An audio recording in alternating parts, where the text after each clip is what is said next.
Ou, não sei, né? Uma sugestão. Recording is on. Opa. Atualmente o grupo está com, acho que mais 5 pessoas, assim, mais ativas. E aí é eu, a Maria, a Alice, que estamos aqui. Daí tem o Joseph, o Lucas, e aí a Pessalane, a Alice, mais algumas pessoas, mas é nós, assim, que já estava antes, quando não tinha pandemia, né? Enquanto depois começou a pandemia, não entrou mais ninguém assim, no grupo, por enquanto. Agora, para o próximo semestre, vai entrar novos valores, a gente quer fazer atividades para estar aproximando, né? Divulgando o grupo, aproximando novas pessoas. E também está dinamizando os espaços lá, né? No viveiro mesmo, está fazendo mais mutirões com cuidados e tal, né? Mas é super importante a gente ter esse contato próximo com as plantas lá entre mais pessoas e no manejo. E também está levando as mudas para comunidades, né? Tanto comunidades quilombolas, para as aldeias, para escolas.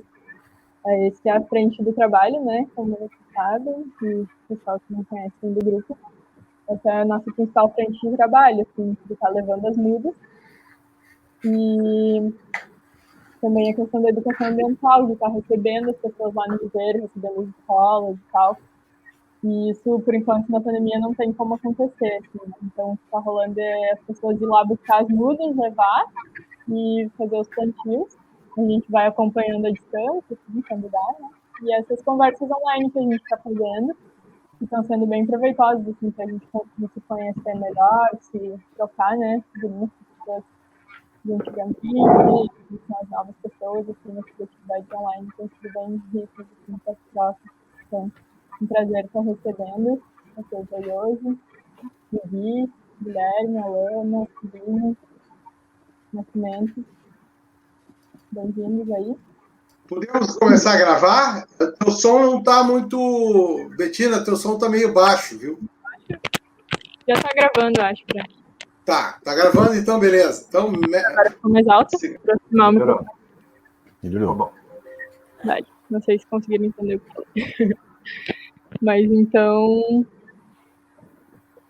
acho que é isso, né, gente? Passar a palavra aí para o Guilherme começar a sua fala. Braque, teu microfone está fechado. Então, para quem não conhece o GVC, eu acho que a gente estava aqui conversando antes de uma maneira informal, né? Mas essas apresentações que a gente faz aí com o pessoal, o grupo Viveiros Comunitários, ele corresponde a projetos de extensão, né, da biologia, que é uma iniciativa dos estudantes lá no final da década de 90, e que temos viveiro e temos também contatos e apoios com comunidades, sejam agricultores, quilombolas e também indígenas, né, entre outras escolas também. Então, nós temos um pequeno viveiro lá no campus do Vale, né, e temos o viveiro Bruno Irgan, que foi um professor também, que foi homenageado, um grande botânico aí também, que muito querido pelos estudantes, falecido em 2006, e então ganhou esse nome de viveiro Bruno Irgan, né? E o grupo Viveiros Comunitários, ele faz sempre a cada 2 meses aproximadamente, uma discussão sobre temas da agrobiodiversidade. Né? Nós já fizemos sobre o carijo, que é a erva mate dentro de uma forma tradicional de produção, né? Em que temos até gravado isso no YouTube, depois poderemos colocar para vocês ali na página do GVC, né, que é uma página da URGS, onde tem vários materiais, inclusive materiais relativos a hoje de noite também, né? Tivemos também conversas sobre a Jussara, né, sobre agrofloresta, sobre óleos hidrolatos, sobre frutas nativas, então com os companheiros, alguns que já fizeram parte também do GVC, né, que já estão hoje trabalhando por aí, né? E o grupo ele continua com um projeto de extensão da URGS, né, com bolsas, enfim, com apoio da ProRest e com apoio do Instituto de Biociências também, né? E o INGA, que eu também faço parte, está apoiando aí na divulgação, e a gente vai continuar essas atividades, depois a gente segue dando a programação para vocês, né?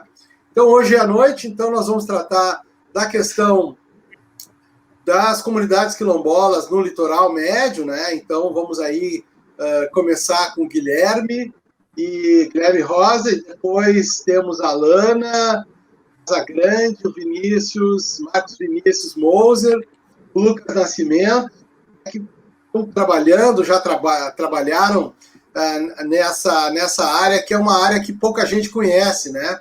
De certa maneira, nós temos que dar visibilidade às comunidades que estão, digamos assim, são os guardiões da biodiversidade, aqueles que trabalham e que demonstram que é possível a gente viver em contato com a natureza, gerar renda, viver com qualidade e não depender de grandes obras como térmicas a carvão, hidrelétricas, etc.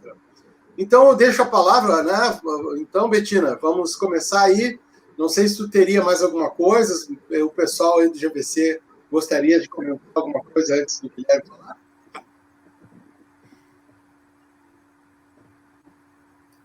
Acho que podemos passar a palavra para o Guilherme, sim. Tá bom. Então, o Guilherme está lá no pós-graduação da agronomia, ele pode até se apresentar também, falar um pouco sobre o que ele está fazendo agora, ele é um agrônomo também, né? Então, Guilherme, a palavra está contigo. Boa noite, eu sou o Guilherme, eu sou engenheiro agrônomo, mestre em ciências do solo aqui pela URGS, estou cursando meu doutorado aí em ciências do solo, estou iniciando agora, e sou quilombola da comunidade de Casca. Eu trabalhei no meu mestrado com rotações de cultura e manejo do solo para estoques de carbono no solo. Então, vou compartilhar aqui a tela.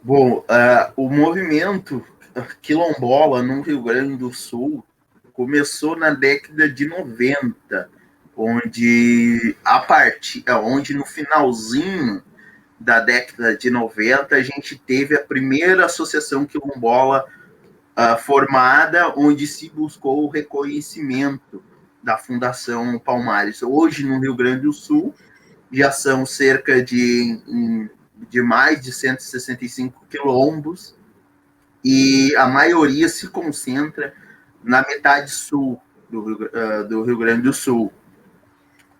Bom, no litoral, a gente tem cerca de 10 comunidades. No litoral médio, a gente tem a Costa da Lagoa, em Capivari do Sul, o Limoeiro, em Palmares do Sul, onde eu tive a honra de trabalhar com a Lana e com o Vini, assim que eu entrei aqui na Faculdade de Agronomia. E no município de Mostardas tem uma Casca, os Colondianos e os Teixeiras, em Mostardas. Em Tavares, a gente tem a Anastácia Machado, Capororocas, Olhos d'Águas e Vó Maria. E em Terra de Areia, a gente tem o Quilombo da Boa Vista e Zâmbia. E entre Maquiné e Osório, a gente tem o Morro Alto. E mais para Viamão, ali, que fica no nosso caminho aí, de ir para o litoral médio, para o litoral aí. A gente tem a Anastácia e o Cantão das Lobas. Bom, então eu vou mostrar minha apresentação em forma de imagens para vocês. E a gente começa com a agrodiversidade na comunidade quilombola. E aí vocês podem notarem que nessa foto aí que a gente tem um campo, e nesse campo tem a presença de alguns fatores que são cruciais nas comunidades quilombolas do litoral médio. Uma é o campo nativo e a segunda é a água. E essa água, em maior parte, formada, se acumula em banhados. E na volta desse banhado, a gente tem a vegetação nativa ali de palmeiras, taquara, o jerevá ali, o coquinho, o famoso coquinho, e pitangueiras, aroeiras e outras matas que circundam isso. Então, sempre que eu vou assim nessa região, eu gosto muito dessa paisagem, porque ela é muito bonita, principalmente quando tem essas questão de água.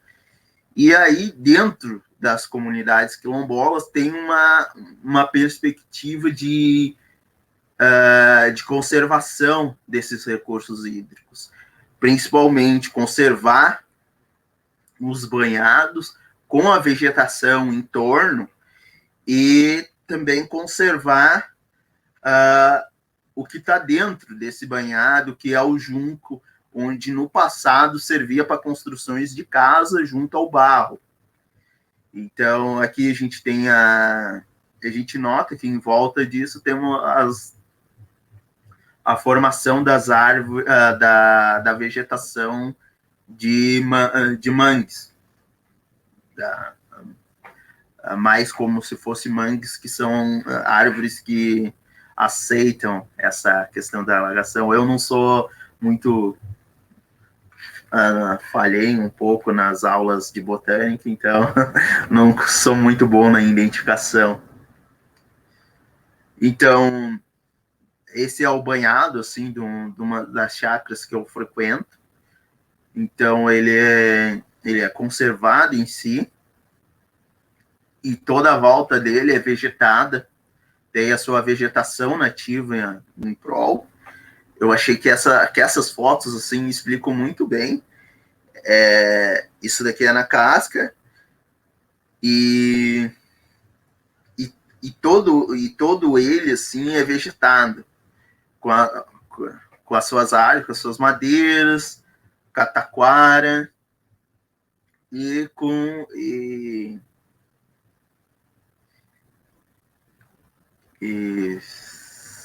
esqueci o nome agora da planta. E aí, com isso, a gente tem ali esses banhados servindo como fonte de água, tanto para caso se usar em alguma questão de irrigação de algum cultivo, mas também, principalmente, servindo como bebedouro para os animais, não necessitando de bebedouros externos. E aí a gente tem aqui, onde a gente tem que o gado pastou por aqui, e esse limite ele fica muito próximo, assim, dentro na questão da preservação. E aí a gente pode ver aqui o junco, onde geralmente é tirado, era tirado antigamente para fazer essas casas de junco. E aí algumas das coisas que é cultivado, assim, que é das criações dentro das comunidades quilombolas, eles têm porco, galinha, e aí em questão de aves, pato, ganso, marreco, e uma questão fundamental aí, até para a questão da preservação do campo nativo, a pecuária. E sendo essa pecuária na maior parte sobre o bioma, sobre o campo nativo, somente, sem pastagem nenhuma, somente com criada com a vegetação nativa. E também a criação de ovelhas. E aí a criação de ovelhas, assim, no litoral médio, ela tem essa questão do artesanato, que onde eles fazem, as próprias famílias criam as ovelhas e fazem a tosquia, e as mulheres acabam trabalhando com essa lã crua e tendo aí vários grupos que trabalham com essa teando a lã de ovelha no artesanato, fazendo o cobertor no estadeiro, mantas e outras coisas. E no cultivo, assim, da vegetação, as culturas, assim, que os quilombolas usam, uma das que é base é a questão dos tubérculos, das raízes, que é muito importante, assim, principalmente para a soberania alimentar desse povo, assim. E aí tem o cultivo de mandioca e as batatas doces aí, que vai de tudo que é cor, e temos essa amarela, e tem a batata aí bem amarela, que ela é muito comum na região. Ela é uma rama, assim, que é passada assim para os familiares todos. Então, para que se plante ela. Então, até quando um não tem, o outro vai procurar, porque sabe que sempre alguém tem a rama dessa cultivar, dessa batata doce mais amarelada.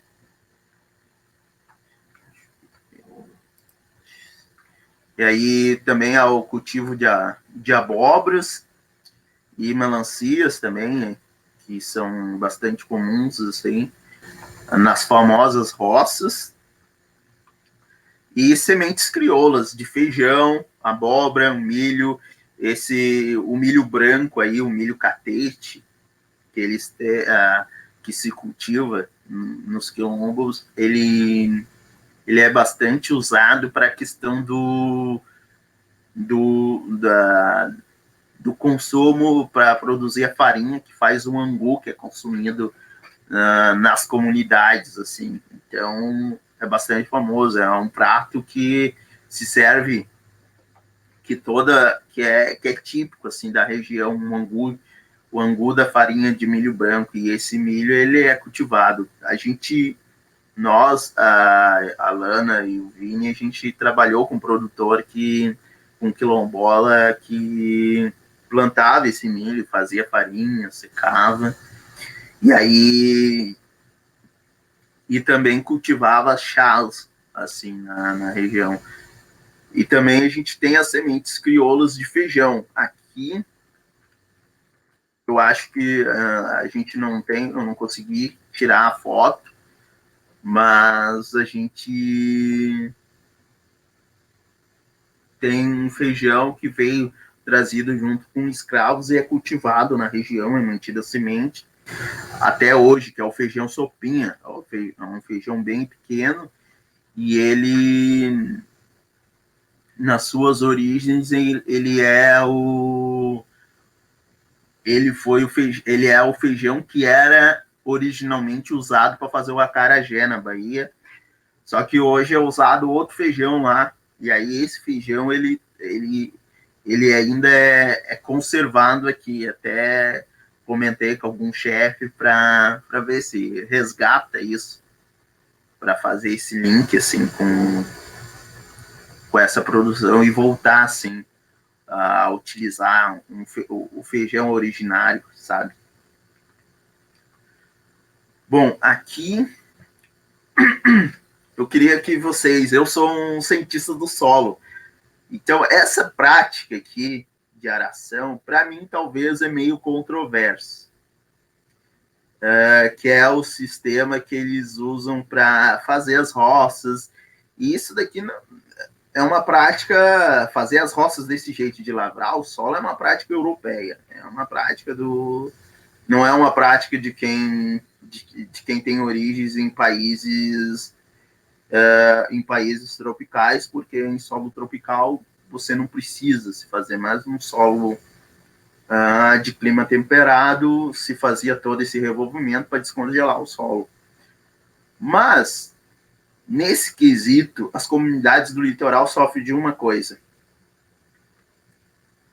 que é o alagamento. E aí é uma questão que tanto o aipim quanto a abóbora, eles são mantidos parte do ano e na terra ainda para conservação, porque o melhor meio de conservar é ainda na terra. E aí se chove numa lavoura e ela não está com seus camaleões feitos, que só é possível fazer através desse tipo de gradagem, e muitas vezes o terreno ele não tem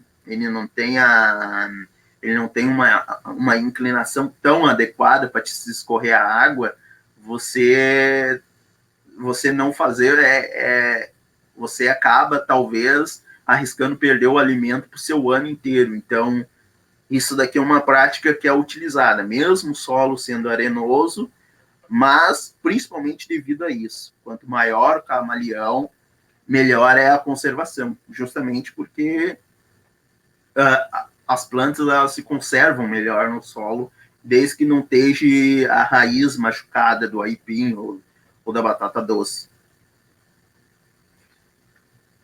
E aí, aqui a gente tem a questão do cultivo. Eu quero que vocês prestem atenção nessa foto aqui, do cultivo de feijão, e vocês notem que ele é cultivado em camaleões e tem a proteção contra o vento, contra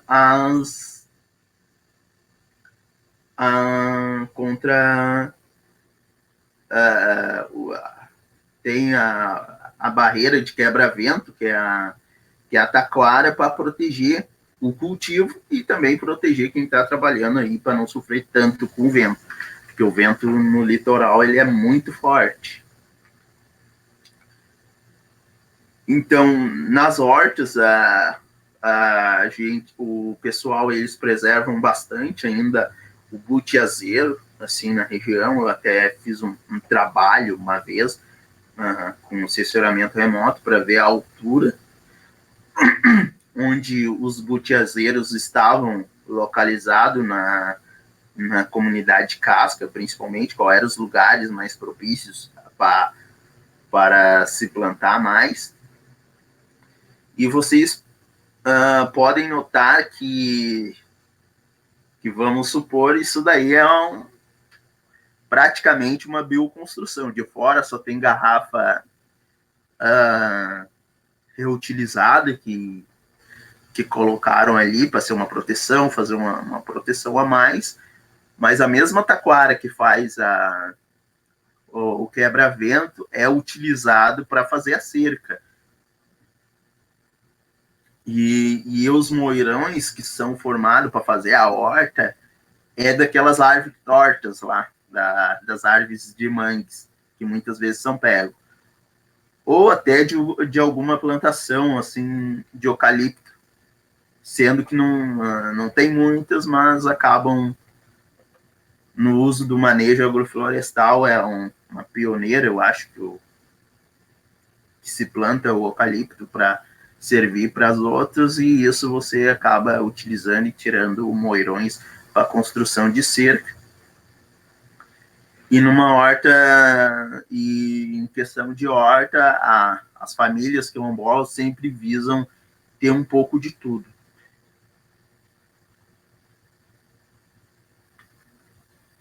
E aí a gente, no tempo que a gente trabalhou lá, a gente fez muita troca de sementes nas comunidades quilombolas e você descobre de tudo que o pessoal tem lá. Tem semente de tudo que é cor,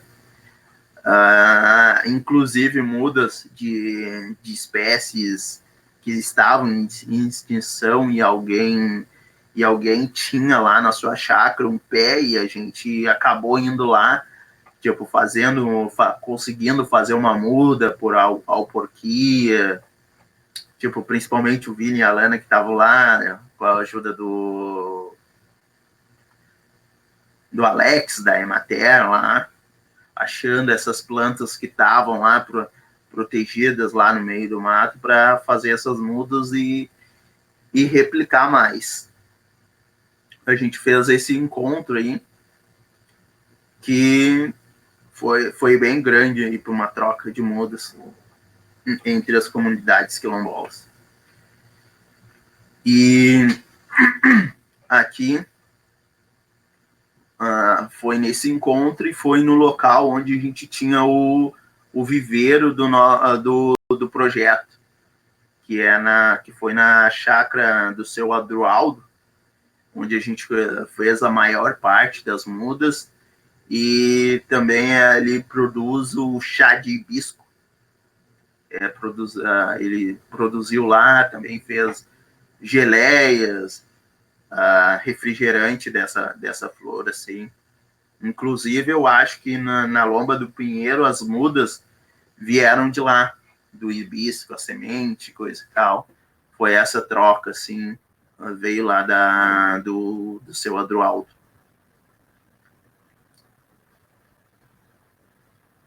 E aí a questão das chácaras, como vocês veem, eles usam bastante a questão da taquareira, com árvores, para ser como quebra-vento, principalmente que também ocorre um pouco de erosão eólica ali, com o movimento das dunas, e de vez em quando acaba vindo para cima da vegetação nativa. Na casca, tipo, isso ocorre principalmente porque ela está mais próxima da área costeira, da área de dunas, do que as outras comunidades. E aqui a gente tem a questão aí da criação do gado e a preservação do campo nativo aí, que o pessoal acabou deixando de cultivar arroz dentro da comunidade e acabou indo para a parte da pecuária. E aí aqui a gente tem a variedade de espécies aí, de páspalo, de gramíneas e leguminosas aí, que foi numa visita que eu fiz aí na chácara, onde tem aí essa pastagem para ver o campo nativo aí como estava, e já faz muito tempo que não se planta arroz aí. Então toda a vegetação aí, ela tá em pleno vigor. E aí eu trouxe alguns problemas aí da questão do arroz para mostrar que é a construção de canais de irrigação. E esses canais, eles não são naturais, eles foram construídos. Então vocês aí pode ver aí que o quanto se perdeu de área para passar água, sendo que uma chuvinha qualquer nessas terras já alagaria, já. E isso daqui é passado por dentro, de fazendeiros, e é passado por dentro da comunidade. E se o cara quiser usar essa água, só porque o cara que é o dono do levante, que puxa essa água, o cara tem que pagar para quem é o dono do levante, para quem fez o levante lá no início. Se o cara quiser plantar arroz ou outra coisa, a comunidade tem que pagar essa água, quem for usar tem que pagar, e é uma taxa extremamente elevada. E aí outras questões também, a questão por esses canais geralmente passar herbicida, acaba de vez em quando matando a vegetação no verão, e acaba tendo um pouco de erosão e perca de solo por esses canais, assim, porque acaba passando resíduos de veneno por dentro de herbicidas por dentro desses canais, e principalmente na questão de limpar muitas vezes é aplicado um herbicida aí para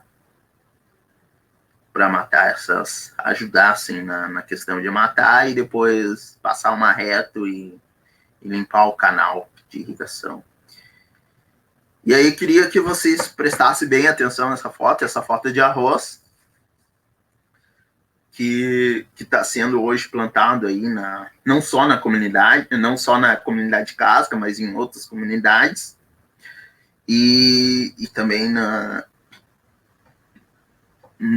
e também ali, principalmente também está sendo plantado no limoeiro, mas eu não tenho uma foto do limoeiro específico para mostrar para vocês, porque tem uma situação lá mais complicada. Aí vocês olham essa foto aqui. Eu ia falar outra coisa. Antigamente, na comunidade, quando se plantava arroz, deixava a soca. E aí, claro, você colhe o arroz, por mais que fosse arrendado, tem a soca. A soca servia como alimento de inverno para o gado. E aí hoje... Guilherme, nos explica o que é soca. A soca é o resto da cultura que sobra e que fica de em pé. O arroz, ele rebrota e aí ele emite folhas novas e pode até produzir grãos. Quando sobrava a soca, essa soca na área da comunidade ficava para a comunidade, para o gado comer. Uma folha nova, que é rica em nutrientes, e aí durante o inverno o gado se alimentava da soca. Até chegar na palhada, era muito rebrote. E aí aqui até tem trabalhos dentro da URGS que o gado ele recicla o nutriente muito mais do que a palhada quando ele se alimenta, porque a questão do que vai das questões de nitrogênio, fósforo e potássio na constituição da carne, ela é bem menor do que por grãos. Então, ele acaba por si reciclando. Mas na questão da comunidade sobrava, e isso era mais alimento, porque a questão da questão do que podia ter por hectare, geralmente tinha um pouco a mais de gado, e isso ajudava a salvar muito a questão assim dos animais que tem nas comunidades, porque é alimento no inverno para o gado. Você não precisa plantar milho ou outra coisa, fazer silagem para o gado se alimentar. Ele se alimentava do campo nativo e se alimentava da soca do arroz. E agora, algumas coisas mudaram e estão plantando soja. Começaram em algumas terras que... E aí, nessa questão de plantar soja, começa a se preparar a terra muito antes e não se deixa mais a soca. Então, que antes ficava para a comunidade como a soca para se colocar o gado e para a questão não perder tanto peso no inverno, agora é soja. Isso daqui é o caso da comunidade. É na Casca que eles arrendaram, só que tipo, a comunidade nunca imaginou que a soja ia entrar lá e que isso ia mudar a dinâmica da criação da pecuária dessa comunidade. E a pecuária é onde a galera consegue a sua carne, consegue criar os bovinos para se alimentar durante o ano. E aí, com a plantação da soja, não sobra soca em nenhuma época. E também essa terra acaba sempre sendo usado por terceiros. E agora vocês... Então, foi realizada uma pesquisa em 3 partes. O pessoal tem que alguém desligar o microfone aí. Atenção, desliga o microfone. Guião Gal, os critérios de aceitação foram em pacientes. E agora vocês olham essa foto aqui, não é de feijão, é de soja, e me diz qual é a diferença da outra lá que a gente foi na casa do seu Zé, o cultivo de feijão. A diferença é, lá no fundo, vocês podem ver que tem algumas árvores, algumas taquareiras, que são os quebra-ventos. E aqui, cadê os quebra-ventos? Tudo se tornou para longa extensão, sabe? E aqui também tinha algum tipo de banhado, em algum lugar tinha, mas foi drenado. E é esse tipo de agricultura, ele pega e ele acaba querendo ter mais rendimento. Então tem que se fazer mais dreno para drenar a área, tem que tirar a vegetação para ter um rendimento de máquina, colocar uma máquina maior aí.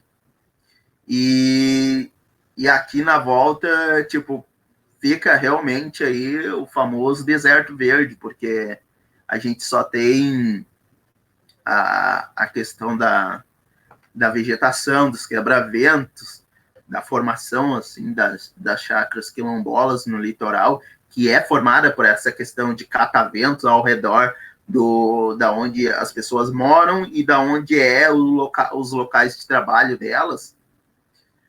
A gente não tem. A gente acaba eliminando toda essa vegetação. E aí isso daqui é a nova visão da agricultura aí que está no Brasil. É deixar um deserto verde, sem nada, sem nenhuma árvore de pé, sem nenhuma revés. Entendeu? Para ter o maior rendimento, para você economizar a maior quantidade de diesel. Para o cara que for operar a máquina só seguir reto, sabe? Então isso é uma pena. E agora, isso com a soja, aumentou. Bem mais do que no arroz. Então, eu vou deixar aqui uma menção honrosa para o seu Maneca, que ele disse no meu primeiro manifesto, e talvez teve outros, mas no meu primeiro manifesto na agronomia eu coloquei essa frase dele, o seu falecido Maneca aí, que ele disse que por causa do dinheiro um homem muda de lado numa guerra, e porque ninguém quer estar do lado mais fraco, só se a causa for sua própria. Então, nessa, a gente é o lado mais fraco, e a gente tem que resistir e ficar aí, sabe? Lutar por isso, lutar pelas nossas terras, entendeu? Lutar aí, que nem lutar para as terras da casca não ser mais arrendada, lutar pelas 500 hectares que tem que ser ressarcida do limoeiro, lutar pelas terras que provavelmente que a galera dos Teixeira tem que reaver, das Capororocas, da Costa da Lagoa, do morro, principalmente no Morro Alto aí, que é esse tipo assim de agricultura que a comunidade faz. Muitas vezes nem sabe, mas como estão aí muito tempo, a maioria das comunidades estão aí há mais ou menos uns 200, 250 anos vivendo em contato com a natureza. Então eles sabem o quão é importante isso, o quão é importante manter um banhado para se ter água, o quão é importante ter a vegetação para se salvar da revessa,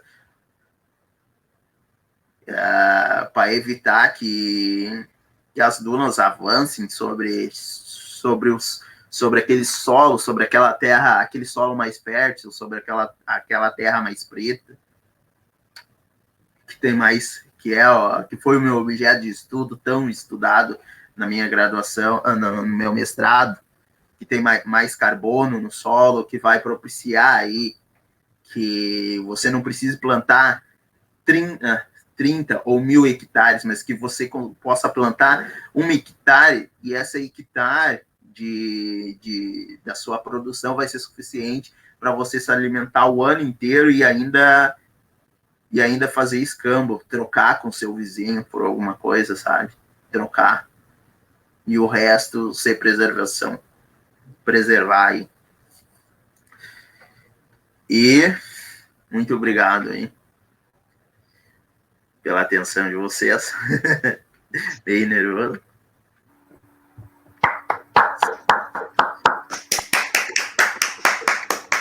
Muito bem, muito obrigado, Gabi. Muito, Guilherme, muito legal aí a tua apresentação. E é um assunto que nós vamos ter que continuar aí, porque ele realmente, além de toda essa riqueza, né, da cultura de vocês, tem essa questão do avanço do agronegócio que está sequestrando qualquer alternativa da sociobiodiversidade. Mas, de qualquer maneira, a gente vai resistindo. Muito obrigado, então. E, na sequência, eu não sei se o Vinícius, a Lana, ou quem é que... Acho que eu gostaria de fazer o gancho. Tá, perfeito, então. Vinícius, te apresenta rapidamente aí. Vamos lá. Beleza, meu nome é Marcos Vinícius. Também fui do Viveiros Comunitários, né, durante toda a minha graduação ali, né, e no finalzinho ali a gente começou esse trabalho aí, um trabalho no projeto Agroflorestas ali, com o PDR, e foi nossa inserção, né, na comunidade quilombola do Limoeiro, que foi um projeto, assim, legal, assim, o Braque ter comentado, eu chamei o Vini, assim, né, mas eu jamais me vi trabalhando, né, isso aqui nunca foi apenas o trabalho de um indivíduo, né, e aí naquela inserção ali entrando no mestrado ali, né, as influências, né, de autores, intelectuais e coisa, né, e aí eu comecei a me empolgar muito com a leitura do Bruno Latour, né, Tim Ingold, na época ali, assim, e aí trazia a tal da teoria do ator-rede, né? Então, por essa influência, assim, né, acadêmica, intelectual ali, que estava direcionando, né, intrinsecamente, assim, as ações em campo, né? Eu falei, esse trabalho aí jamais, eu sou incapaz de falar, né? Somente eu do trabalho ali no Limoeiro. Eu tinha pensado em trazer algumas coisas, né, principalmente a questão histórica, né, o uso de alguns cultivares, assim, presente, né, nas comunidades ali da região, mas eu vou pegar um gancho ali, porque como foi bem interessante a apresentação do Guilherme, eu pensei, vai ser uma conversa, então, né, também vou estar disposto a mudar na hora ali, conforme o que for trazido. Que é isso, a questão, o fato das unidades de paisagem, né, que chamava muita atenção na época que a gente ia ali para o Limoeiro, o contraste, né, tanto que a gente focou ali, né, eu, a Lana ali, né, a gente conversava muito assim sobre as chácaras, né, né, porque era muito contrastante, assim, eram pequenas ilhas de biodiversidade, agrobiodiversidade, né, que nem como o Guilherme trouxe ali, e na volta aquela monotonia, né, que não era mais, né, não era mais tão presente assim a paisagem nativa, né, que tipo a gente pode olhar para o bioma pampa, achar é monótono, não é monótono. A monotonia sim por conta das monoculturas, né. E no meio das monoculturas, né, especialmente dos grandes plantios de arroz mesmo ali, e aí a soja vindo com tudo agora ali na região, a gente já notava na época ali as unidades de paisagem que a rugosidade, o grau de diversidade assim que a gente via naquelas ilhas, né, Então, dentro das comunidades ali, da Casca e do Limoeiro, né, essas duas comunidades irmãs ali, era muito para os nossos olhos biológicos, né, biólogos, assim, olhando ali assim, a gente ficava, porra, que contraste, né? E aí a gente começou a penetrar naquele mundo ali, né, começando a conviver, a trabalhar ali com as famílias das chácaras ali, né, e a diversidade e a agrobiodiversidade, né, que surgia, que a cada saída de campo que a gente fazia, né, o nosso olhar assim que a gente vinha treinando, que a gente tinha essa coisa já que vinha com viveiros comunitários de olhar a diversidade, o que pode ser cultivado, que podemos tirar sementes, né? E aí logo veio a ideia assim de conversar sobre a construção do viveiro, né? Também ali pelo projeto Agroflorestas. Então tudo isso assim representou, né, um mundo de possibilidades que, né, a agrobiodiversidade local ali começava a revelar. Era muito interessante, né? Então, né, eu me lembro da gente sair a campo e aí tinham as conversas, né? As conversas com pessoas-chave ali que interagiam com a gente, né, durante o projeto, né?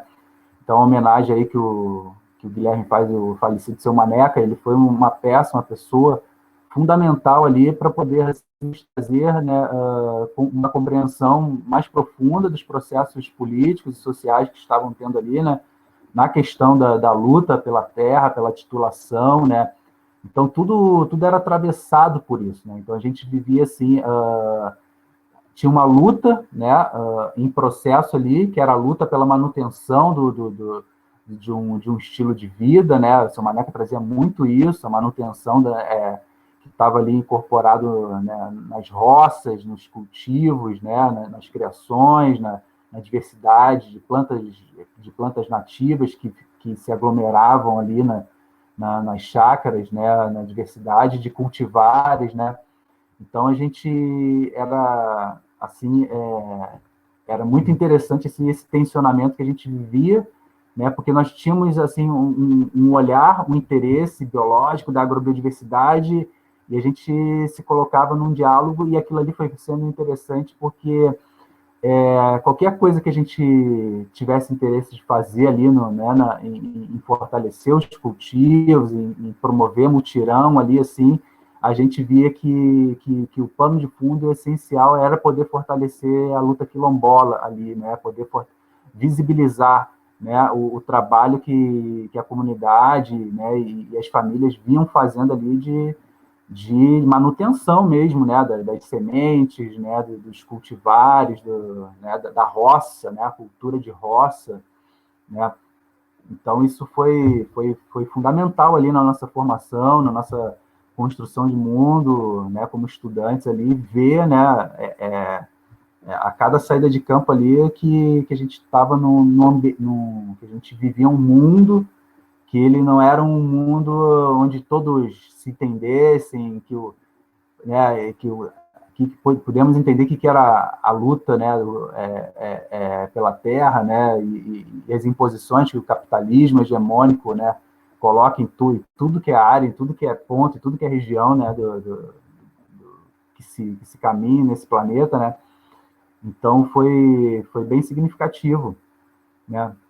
E ali no meu trabalho, de uma forma particular, assim, eu tinha um interesse especial em tentar aprofundar, né, como que as comunidades quilombolas, de uma maneira geral, assim, né, e que elementos, né, que as comunidades, assim, que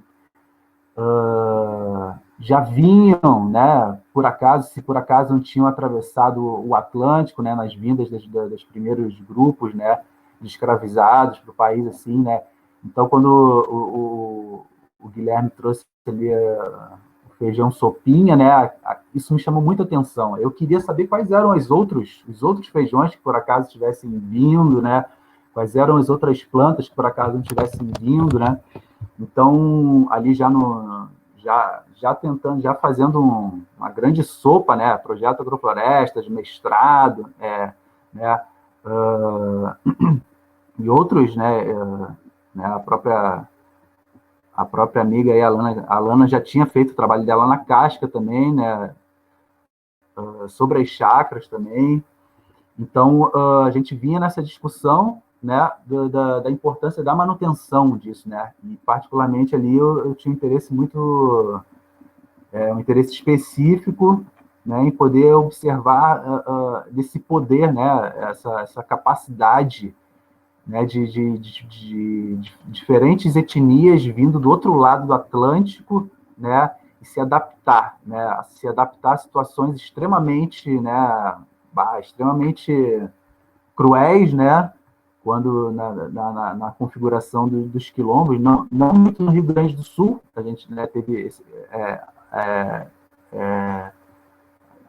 né, os quilombos do Rio Grande do Sul têm um perfil diferente dos do norte, mas essa intercomunicação na maneira de cultivar, de produzir, né, especialmente das roças, ela, de alguma maneira, ela também se realizava aqui, né? Então, comunicação sempre houve, né? Sempre houve, assim, e especialmente, né, no contato, obviamente, com os indígenas, né? Com as populações indígenas locais, né? Então, todo esse emaranhado de possibilidades, assim, de como que foi se configurando historicamente a agrobiodiversidade, assim, foi muito interessante, né? Foi isso que me motivou, né, no trabalho ali. Então, quando eu já ia para o Limoeiro, já olhava, assim, já ali na pesquisa de mestrado, já gostaria de saber, assim, a história, né, de cada planta, como é que, de onde tinha vindo, né? E tentava fazer essa conexão, né, de uma certa forma, de uma etnobotânica histórica, pegando, né, principalmente uma obra ali do Maestre, né, que foi uma referência importante, assim, de poder fazer, né, essa ponte, assim, nossa, né, vários tipos de plantas, né.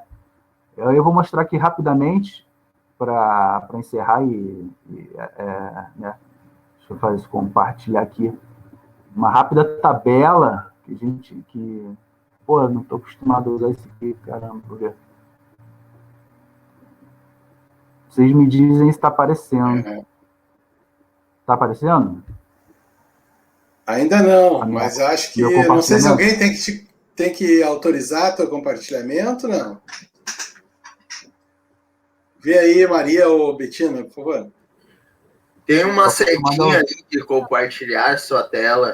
Isso. É a terceira. Tem do lado onde desliga a câmera. Isso. Isso, tá. Beleza, tela. Clica lá até. Tá, eu apertei, tô acostumado a usar só o zoom aí. Putz. Compartilhar. Compartilhar sua tela. Vamos ver aqui.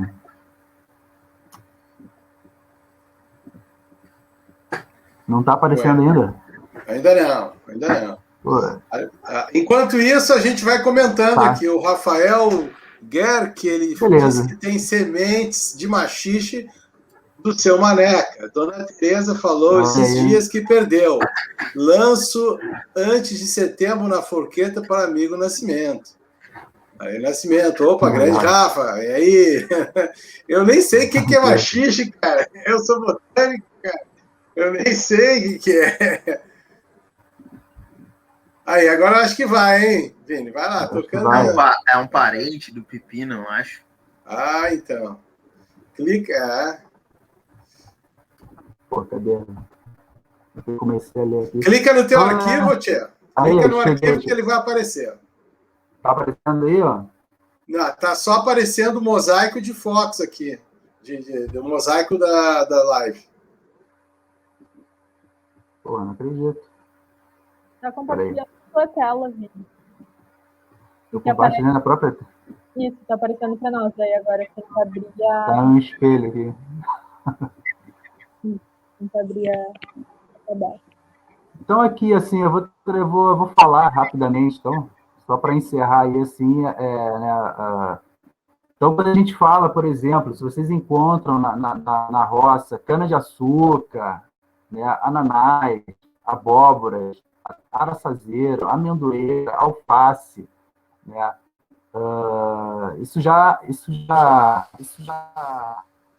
já fazia parte de cultivares, né, dessas populações que vinham chegando no continente.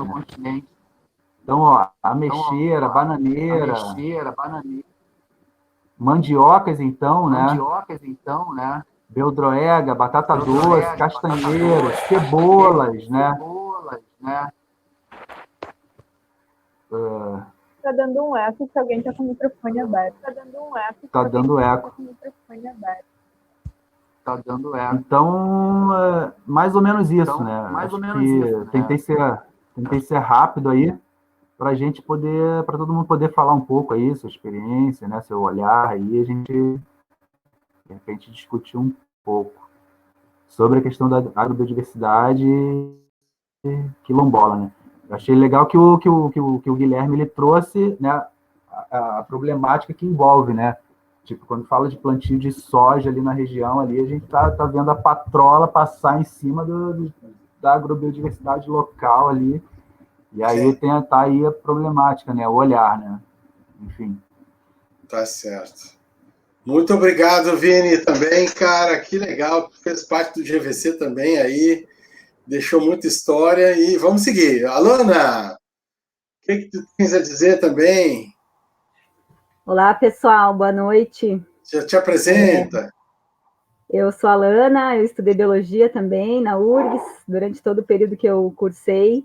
A biologia eu fiz parte do GVC, estou muito emocionada e muito feliz de estar aqui hoje nesse reencontro aí, né, com o pessoal, e também vi que tem pessoas muito importantes nessa nossa trajetória junto aos quilombolas que estão aqui na nossa sala, né, tem as professoras aí, a Gabi, a Rumi, o Bira Toledo, além dos colegas que estão aí, agradeço muito a presença de todos aí. O Eduardo está aqui também. Eduardo, quanto tempo, hein? O Rupental colocou ali que tem alunos da Casca ali em Osório, então. É muito legal mesmo estar aqui. Eu conheci as comunidades quilombolas ali do litoral há uns anos atrás, né? Uns bons anos atrás, quando a gente organizou o Encontro Regional de Estudantes de Biologia no Bacupari, no ano de 2008, 2009, né? Então, foi aí que eu conheci o pessoal da Casca, primeiramente. No ano seguinte, eu ingressei no mestrado, no PGDR, com a Gabi, com a Rumi ali, e eu desenvolvi a minha pesquisa, né? Uma parte da minha pesquisa junto com o pessoal da Casca, com o pessoal da Lagoa do Bacupari também. E um ano depois, a gente iniciou um projeto de extensão com a comunidade do Limoeiro, né? Então, foi aí que a gente se inseriu. Naquele mesmo período, o Guilherme também entrou na agronomia, né, da URGS, e se somou aí na equipe. E muita lembrança boa, muito aprendizado também. Nossa, foi um momento, assim, a gente conviveu aí com lideranças que começaram a luta quilombola, né, no Rio Grande do Sul, no Brasil. Então, isso, assim, foi uma experiência incrível, um aprendizado, né, revendo, assim, vários conceitos aí, várias práticas também, né, refletindo sobre essa ideia de extensão universitária, extensão rural, que significa isso numa comunidade quilombola, né, que ficou tanto tempo distante, né, das universidades, né, então é um aprendizado sensacional e muito importante, assim, que a gente leva para a vida toda. Muito feliz de ver a fala do Guilherme, achei sensacional aí a tua leitura de todo esse processo. O Vini também sei que fez um trabalho ótimo, né, de mestrado, assim, muito sensível. E o Nascimento também acompanhou aí essa nossa empreitada aí, também com certeza vai ter coisa para colocar depois, né? O que eu poderia acrescentar, assim, né? Talvez pensar um pouco o que significa essa relação com essa natureza, com esse ambiente para as comunidades quilombolas, ali, a partir dessa experiência que a gente teve, né? E que eu tive ali. Essa relação com a paisagem, né? Como o Guilherme trouxe ali, né, esse ambiente é um ambiente muito peculiar, né, tem várias características ali, é uma planície, tem muitos corpos d'água, às vezes um lençol freático que é superficial, os campos nativos, o vento, o solo arenoso, uma salinidade, né, E aí pensar assim que quando os africanos chegam nesse ambiente, como que eles vão se manter e interagir com esse espaço, né? E o que eles conseguiram constituir aí é algo impressionante, assim, né? Em termos de produção, em termos de conhecimento, em relação àquela biodiversidade, àquela paisagem, todas as estratégias que eles desenvolveram para estar tornando aquele ambiente um ambiente produtivo, né? Que a gente pode estar chamando aí também um sistema agro-silvipastoril, né? Se a gente quiser dar um nome. E aí tem um elemento muito legal desse sistema que o Guilherme trouxe, que é essas cercas e essas revessas, né? Que é onde tem um componente arbóreo florestal, digamos assim, integrado nessa paisagem, que cumpre uma função ali muito importante, né? De impedir que a criação entre na roça, né? Inicialmente, essas cercas de mato aí, elas têm essa função e também proteger do vento, né? E era a forma que se tinha de ocupar esse território. E tem registros, então, né, dessa prática, e se a gente olha uma imagem de satélite, a gente vê que essas cercas estão presentes em toda essa faixa litorânea entre a Laguna dos Patos e o Oceano Atlântico, tá? É bem marcado isso na paisagem, a gente consegue ver esses quadrados, né, delimitados por essas cercas, por esses taquarais, né, revessas e cercas, enfim. E é uma prática bem importante para pensar essa relação com a paisagem, né? Porque eles desenvolveram uma técnica de constituição dessa cerca, né? Não é simplesmente um plantio aleatório de árvores. Faz ali o Guilherme usou uma palavra ali que eu não conhecia, mas como é que é um monte de areia aquele, Guilherme? Faz um monte de areia, né? Agora eu não discuto, mas faz esse monte de areia e naquele monte de areia enfileirado, planta mudas, né? Como é que é, Guilherme? Camaleão, tá. E planta mudas ali, né, transplanta mudas, né, alguma coisa faz de semente, pelo menos o que me contaram, tá, gente? Aí o Guilherme pode complementar aí. Transplanta mudas nativas para aquele camaleão, ou faz muda de semente, enfim, das espécies nativas ali, a capororoca, o maricá, os cactos, as aroeiras, né? E aí tem um elemento importante nessa jogada que é o passarinho, né? Que o passarinho, ele ajuda a plantar essa cerca. É um trabalho compartilhado que é feito com o passarinho, com os passarinhos, né? Então, esse é um exemplo, assim, para dizer que a integração dessas comunidades com essa paisagem, com esse ambiente, né? Pelo menos essa história foi a história que me contaram e foi uma coisa que eu guardei, assim. E é uma prática interessante, muito interessante nesse sentido, né? Que os elementos que se tem ali, observando o trabalho dos passarinhos, e depois ainda um tramado que é feito, né, com maricá, principalmente, né, para fechar bem essa cerca aí, para não deixar entrar a criação, né, nesse ambiente, né. E se a gente for pensar que muitos povos africanos são e eram, né, enfim, pastores, a gente pode também pensar que essa técnica daqui a pouco veio da África, né? Uma técnica dessa de cercamento ali do ambiente, né? E aí, depois de um tempo, então, essa ocupação, né, que nem o Guilherme falou, tem mais de 250 anos aí, inicialmente nessa região litorânea entre a Laguna dos Patos e o Oceano Atlântico, é uma região que foi ocupada, assim, inicialmente como uma estratégia de defesa do território, né? Não foi o que aconteceu, por exemplo, na região de Pelotas, onde teve as charqueadas, foi um pouco diferente ali, essa ocupação, mas a produção de gêneros alimentícios, ela sempre teve presente, e quem fazia isso, obviamente, eram os africanos, os descendentes africanos, né? Então, já uma história bem antiga ali de produção. Então, essa era a cerca, essa cerca que era uma cerca vegetada, né? E aí, no século XX, né, quando a gente tem a introdução dos cultivos comerciais, né, a gente começa depois um outro processo, que é um outro tipo de cercamento, que é o cercamento do arame farpado, né, da cerca de arame, que daí é a cerca que vai usurpar o território quilombola, né. Então, esse elemento era bastante forte, eu lembro também no período que eu tive ali, foi um envolvimento de 5 anos, né, que a gente teve junto às comunidades ali. E aí, então, essa diferença entre aquela cerca, que é a cerca que garante sustento, né, está integrada num sistema agro-silvopastoril, e essa cerca que é a cerca de arame que usurpa o território quilombola. E aí, também a relação com os cultivos comerciais que vão chegando, né, porque o arroz, ele chega no início do século XX na região, inicialmente sendo plantado em grandes fazendas, né, em grandes extensões, e os homens das comunidades, eles faziam um trabalho mais sazonal, né, nessas lavouras, né, inclusive colhendo o arroz à foice, né, um grande contingente de homens. Não era uma produção tão mecanizada e tão tecnificada que nem ela se tornou depois, né. Então, esse foi um ciclo. E no século XX, ali, já na década de 50, 60, é onde começa a chegar esses cultivos comerciais dentro da chácara, né. Teve um dos ciclos ali, foi o ciclo da cebola, por exemplo, né? E esse ciclo da cebola, ele ainda está presente nessa região do litoral, mais para a região do Rio Tavares, mas hoje não é mais um cultivo que, a princípio, né, não se manteve como um cultivo viável naquela região ali. Mas era um cultivo comercial que estava, de alguma forma, integrado com os cultivos da chácara, podia se fazer consórcio, por exemplo, né? E na ausência, obviamente, né, de políticas públicas de assistência técnica e extensão rural para fomentar ali a agricultura tradicional, esse era o tipo de assistência técnica, entre aspas, que chegava nas comunidades, né, um comprador que estimulava aquele cultivo ali. Então, a cebola foi depois de um certo tempo, esse ciclo da cebola, ele teve um colapso, assim, naquela região, né, o preço caiu, enfim, e as famílias migraram para o arroz, né?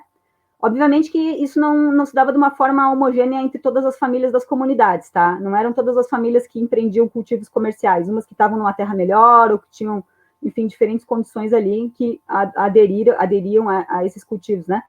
E aí, quando chega o arroz dentro da chácara, isso já na década de 80, né, Guilherme? Talvez, que é Eu queria complementar aí, que aí é uma coisa da ligação, eu tava pensando, que é mais ou menos, que é nesse período, um período aí do período que entra o ciclo de arroz, que nas comunidades quilombolas entra o conceito de propriedade, a questão de dividir as chácaras por pedaços para cada família. É mais ou menos nesse período que começa. Eu sei que na casca teve, mas foi, eu acho que um período aí de em torno de 10 a 15 anos e já não se dividindo, porque a terra não era tão grande assim e já estava limitado, mas foi aí nesse período de 80, eu acho, um pouco antes aí, foi aí, eu acho. Interessante, né, que o agronegócio, né, se a gente for colocar aqui essa monocultura, ela é um vetor aí de privatização, né, do território, né, do uso comum para uma privatização, né.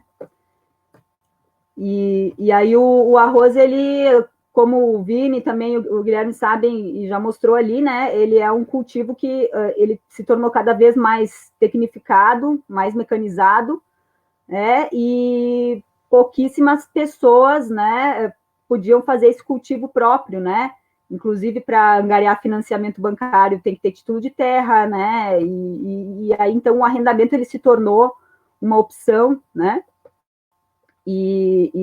enfim, e obviamente um cultivo muito caro, com muito gasto em insumo, toda a problemática ambiental também em relação aos agrotóxicos, né, a descaracterização da paisagem, né, dos banhados, né, que era onde tinha as palhas, né, os juncos aí, que tem uma importância cultural enorme para essas comunidades aí.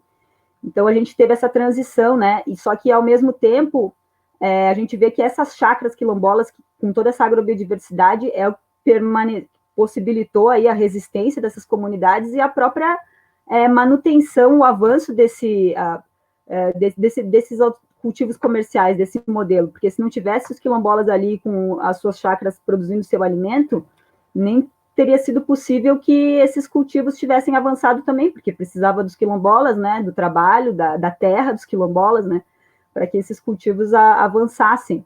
Então, e aí agora o Guilherme traz essa nova questão aí da soja, né, que a soja agora ela é um tipo de cultivo que ela não permite praticamente nenhuma integração à lógica da produção na chácara.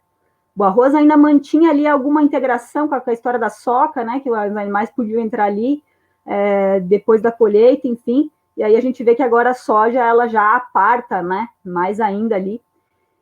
E, ao mesmo tempo, esses cultivos, tanto da cebola como do arroz, é o que permitiu também uma certa ingresso de renda, né, para as famílias quilombolas, né, na ausência de política pública, enfim, isso permitiu aí que algumas famílias pudessem, de alguma forma, angariar recursos, né, e, enfim, tocar para frente os seus projetos de vida, né. Então, é essa contradição que a gente observou ali e que, de certa forma, continua, e a região muito dependente, assim, desse agronegócio, né, desses cultivos mais comerciais, assim. E a gente vê, em termos de política pública também, né, que a gente teve uma diminuição drástica dos recursos para assistência técnica e extensão rural nos últimos anos, né, uma diminuição muito drástica, e teve um ano ali, na virada de 2017 para 2018, e eu acho que isso permanece, tá, que tinha R$0 para assistência técnica em comunidades quilombolas, né, então a nossa assistência técnica e extensão rural para agricultura familiar, para quilombolas, indígenas, enfim, ela é muito nova no Brasil, né, ela é de 2003, que iniciou esse processo, e a gente chega em 2015, 2020, né, 15 anos depois, a gente vê que tudo que a gente se construiu, que se buscou ali, de alguma forma, fomentar, né, para que a gente pudesse construir alternativas em relação a esses projetos da monocultura, enfim, a gente vê que a gente teve, isso não conseguiu se manter, né, então, como é que que é muito importante as políticas públicas para as comunidades poderem desenvolver o tipo de agricultura, de produção que elas desejam, né.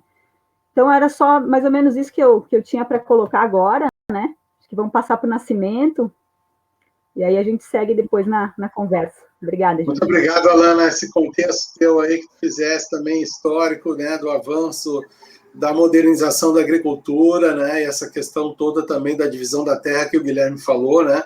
Eu até depois ia perguntar, mas deixa para depois para as perguntas, como é que é a questão fundiária, se tem problemas, os territórios são reconhecidos ou não, mas vamos deixar para o final. Vamos guardando as perguntas aí. Então, na sequência, o grande Lucas Nascimento, grande amigo aí. E aí, como é que tá, Lucas? E aí, pessoal, tudo bem? Aí. Beleza. Pô, obrigado pelo convite aí.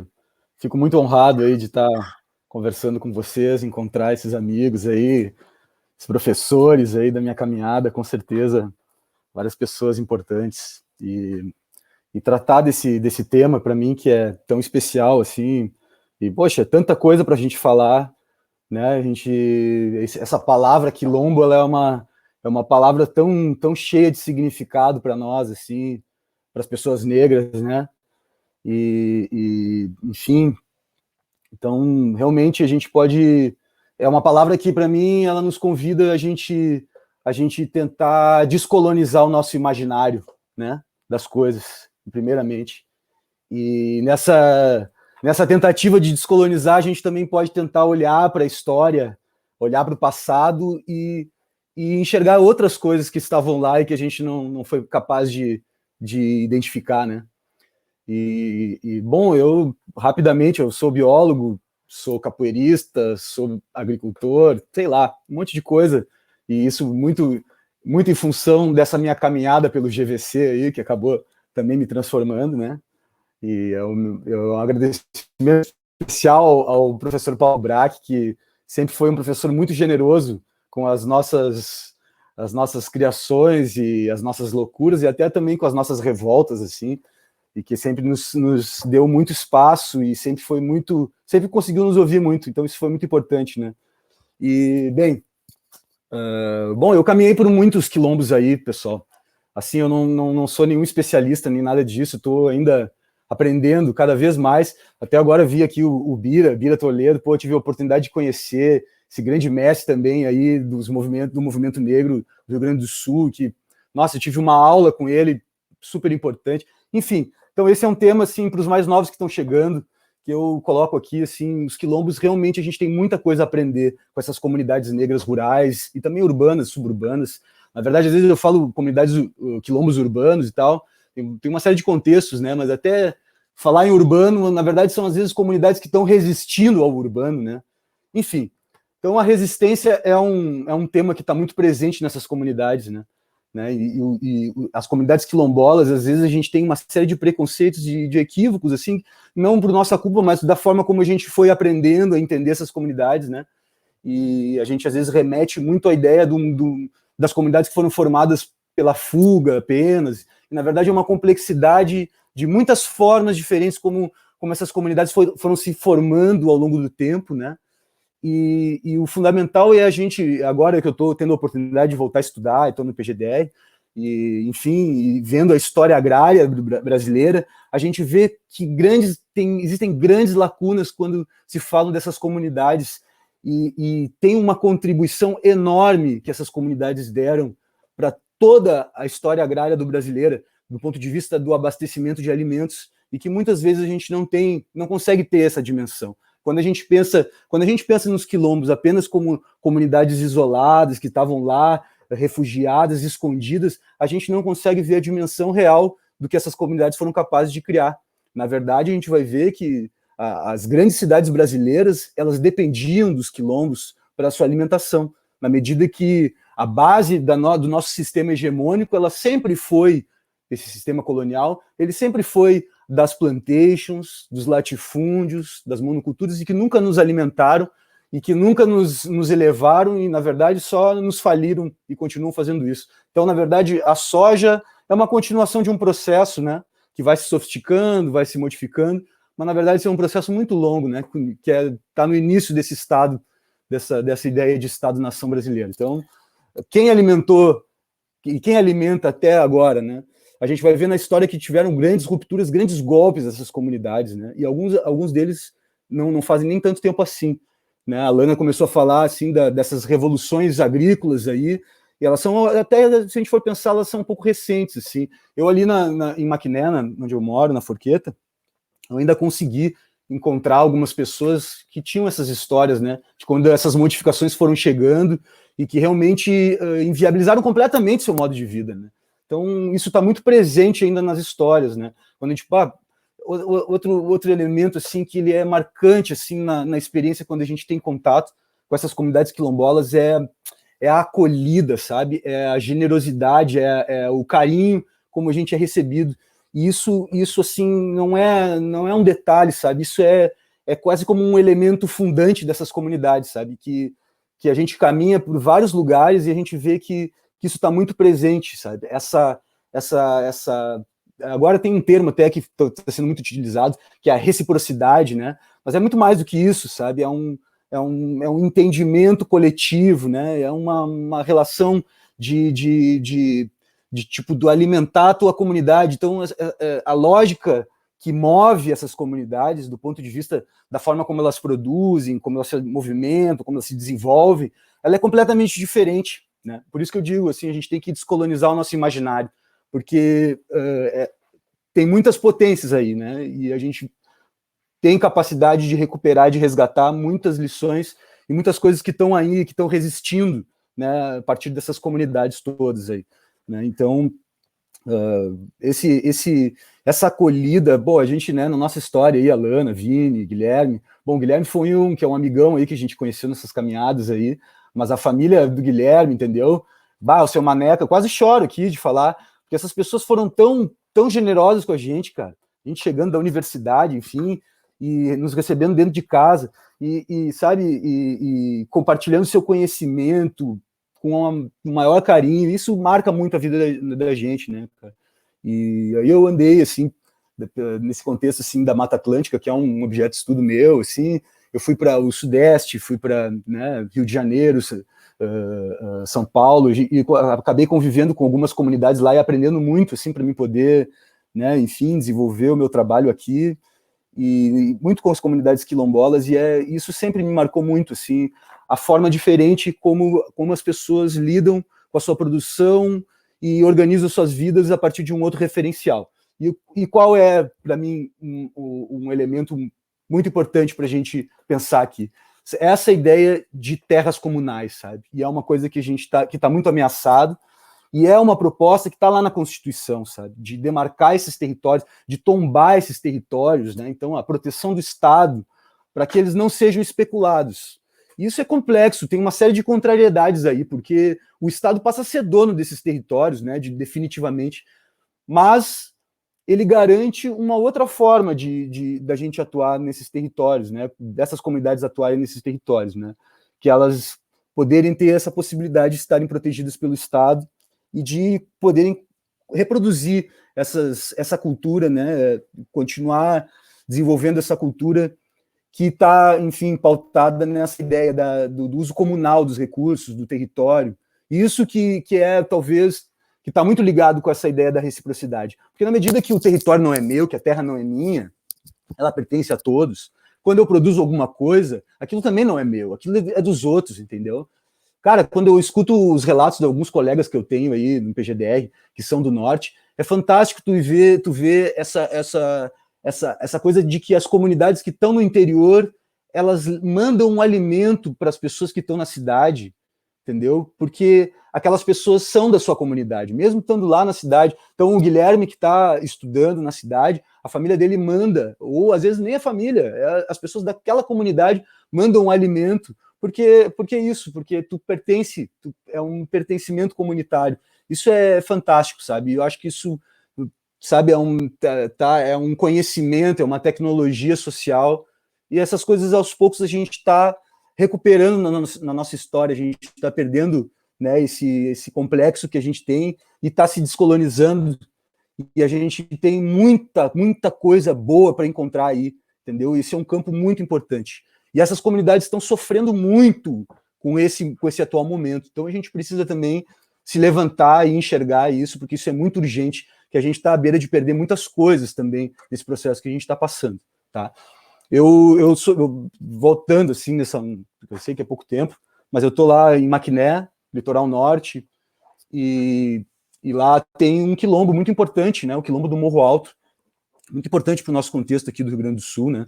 Não sei, talvez eu esteja errado, mas eu acho que é um dos territórios, é um dos maiores territórios quilombolas, eu acho que do estado. São quase 5.000 hectares, sabe? De uma dívida histórica, de sucessivas violências que essas comunidades passaram, porque são comunidades, elas estão espalhadas nesse território, mas elas têm toda uma ligação de reciprocidade ali. E, bom, só para vocês terem uma ideia, então, essa região, litoral norte, esse lugar ali entre Osório e Maquiné, né, onde está o Morro Alto, e onde representam, então, um território de quase 5.000 hectares, ele é um território que já foi reconhecido pela Fundação Palmares, ela tem um estudo de identificação, então, ou seja, para essas comunidades poderem ser reconhecidas, existe uma jornada de estudos, porque nada é fácil para essas comunidades negras, né?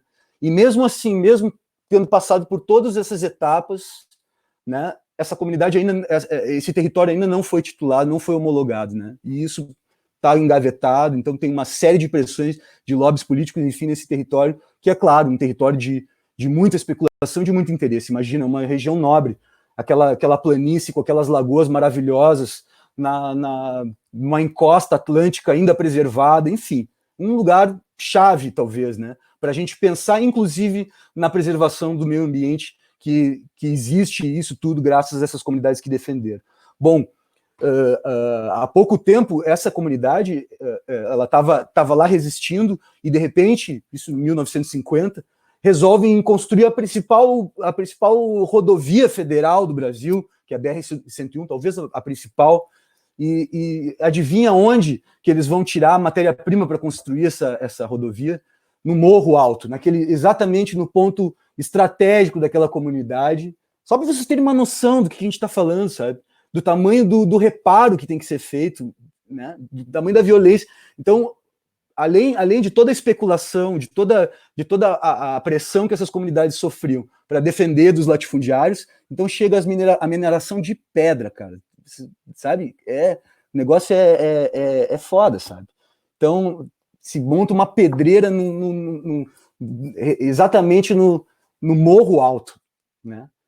E agora, recentemente, resolve fazer um túnel, furar o Morro Alto. Sabe quanto que de indenização para essas comunidades? Nada, sabe? Então, a gente fica eu fico muito indignado, porque é muita injustiça, é muita violência sobre esses territórios e sobre essas comunidades, que tem ainda, que estão lá, que resistem. Então é um campo muito vasto assim, para a gente poder discutir muitos aspectos. Agradeço, né, porque eu realmente estou fazendo aqui uma metralhadora aqui em vocês, mas é porque, claro, a gente tá à flor da pele, né, cara? É um momento difícil, então a gente também tem que poder compartilhar esse tipo de coisa, mas assim, para ser assim, nesses colegas mais jovens aí que estão chegando, para se animarem, porque a gente tem muita coisa para fazer.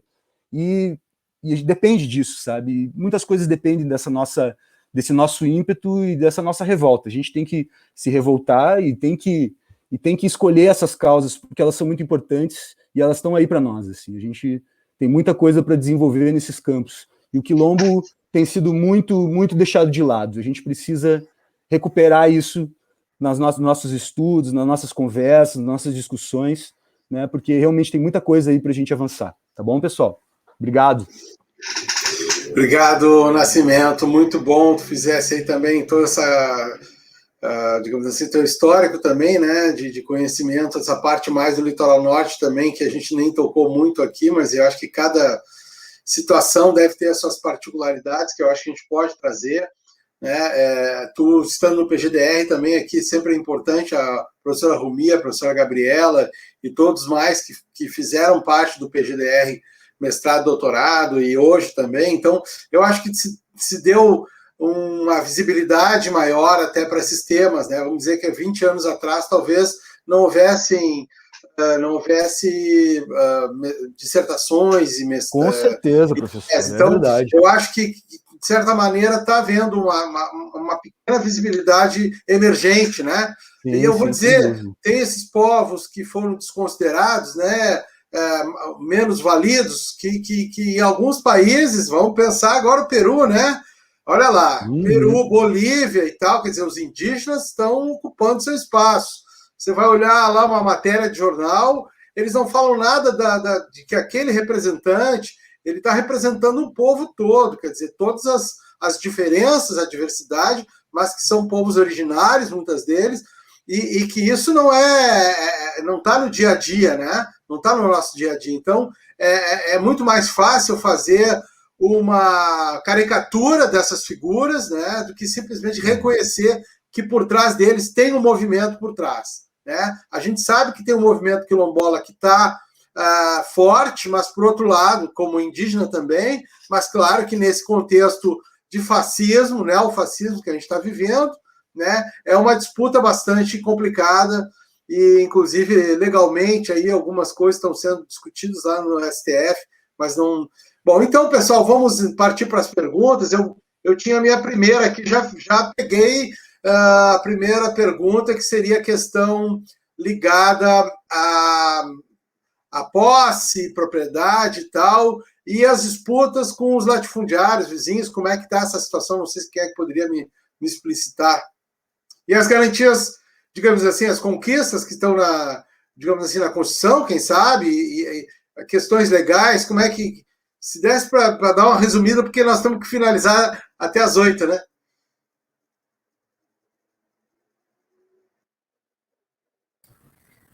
Bom, se o Bira quiser falar... Bira gostaria de falar ali, seu Bira. Tudo bom, seu Bira? Se o Bira quiser falar aí, ele me auxiliou aí para ver. Beleza.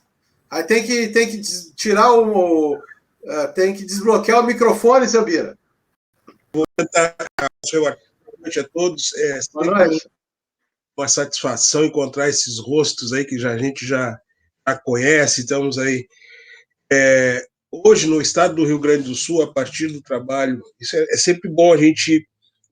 Os trabalhos, eles têm CPF, o reconhecimento aos pesquisadores que trabalham com seriedade, também faz parte dessa luta.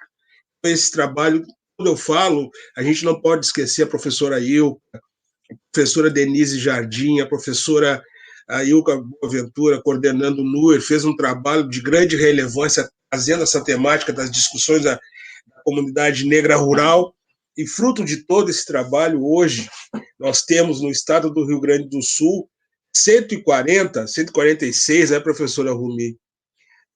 146 comunidades remanescentes de quilombos, à luz da legislação, que é o Decreto 4.887, de 20 de novembro de 2003, nós temos 4 comunidades parcialmente tituladas, mas já estão emitidas na posse, e vai levar mais uns 400 anos para titular as outras 104 processos administrativos que tem aberto no INCRA, dada a morosidade do gestor público. Né? Não existe o desmonte do INCRA, é uma realidade, não foi produzido nenhum RTID, então tem todo o avanço que se teve durante os últimos 15, 20 anos, os últimos 50 anos. Né?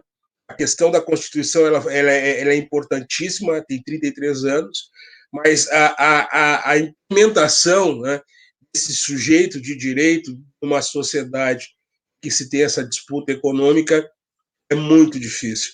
Nós temos também, só para encerrar já, nós temos aqui, fruto de toda essa mobilização aqui no Rio Grande do Sul, iniciativa do Movimento Social Negro, que foi até o então deputado Edson Portillo, em 2001, e nós temos a lei estadual 11.731, de janeiro de 2002, que estabelece que o Estado do Rio Grande do Sul também tem a prerrogativa de titular as terras das comunidades quilombolas.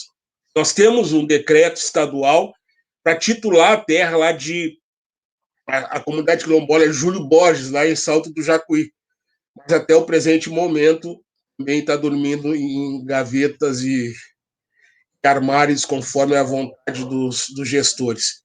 Um pouco do cenário de muita luta, né, que se tem. Mas eu fico muito lisonjeado de estar participando dessa atividade, ver o Guilherme, ver mais a Lana, todo esse pessoal que a gente já teve a satisfação e está conversando aqui. Obrigado, professor. O Cauê tinha falado ali, tinha colocado. Cauê, tu gostaria de falar também? Tu colocasse ali um número de 222 comunidades, isso, Cauê?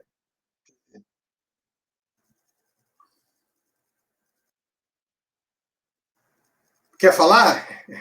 Aí tem que... O teu microfone tá trancado, tem que desbloquear o microfone ali.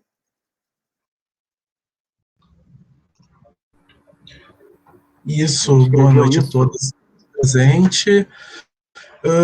Enfim, né, esse é o número de um projeto de pesquisa que a professora Rumi está coordenando, né, então esses dados estão sendo atualizados recentemente por um esforço coletivo de inúmeros pesquisadores que estão se concentrando, né, para mapear, para reconhecer e, a partir do reconhecimento, valorizar todas as práticas aí que foram descritas de forma brilhante pelo Guilherme, pela Lana, pelo Lucas e pelo Marcos Vinícius. Então, é isso, sendo breve. Valeu, pessoal. E quem é que tem perguntas aí? Mas...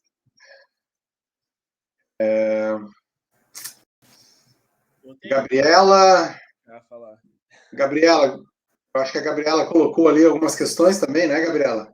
Questão para todos da mesa, como foi apresentado as comunidades quilombolas que vêm sofrendo historicamente vários tipos de violação, ao mesmo tempo são grandes guardiões da agrobiodiversidade. Como vocês visualizam ações que a universidade, em especial, as novas gerações, podem fazer para salvaguardar os guardiões e a agrobiodiversidade. Não sei se a Gabriela quer falar também?